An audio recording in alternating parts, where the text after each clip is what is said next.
വീഴല്ലേ പതുക്കെ.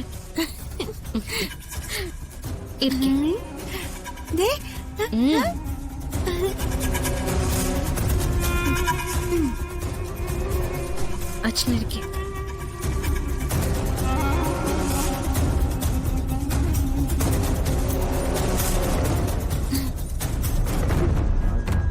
ചേച്ചി എപ്പോഴും വരണം.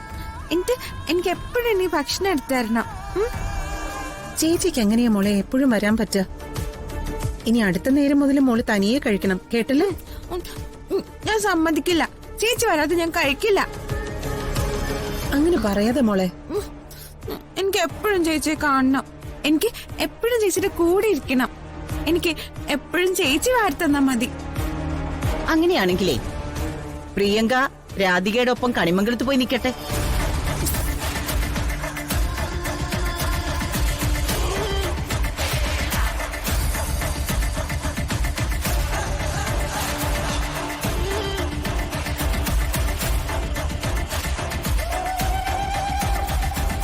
അല്ല, പ്രശ്നത്തിനൊരു പരിഹാരമാവുമല്ലോ.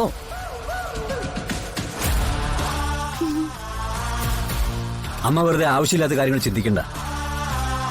അതൊന്നും ശരിയാവില്ല. എന്താ ശരിയായാല്? ദിവസം 3 നേരം ഭക്ഷണം കഴിച്ചാ കുറച്ചു നാൾക്കുള്ളിൽ ചിലപ്പോ അവളുടെ അസുഖം മാറിക്കിട്ടും. ഞാൻ അതുകൊണ്ട് പറഞ്ഞതാ. അതിനിവിടെ ആർക്കും താല്പര്യമില്ലല്ലോ. പ്രിയങ്ക മോളെ ഈ അവസ്ഥയിൽ കാണുന്നതല്ലേ എല്ലാവർക്കും താല്പര്യം. അമ്മ വെറുതെ ആവശ്യമില്ലാത്ത കാര്യത്തിന് ബഹളം വെക്കണ്ട.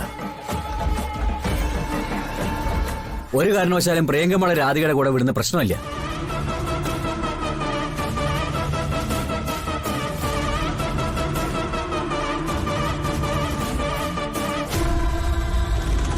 മോള് കൊടുക്ക്, വയറ് നിറയെ കഴിക്കട്ടെ പാവം.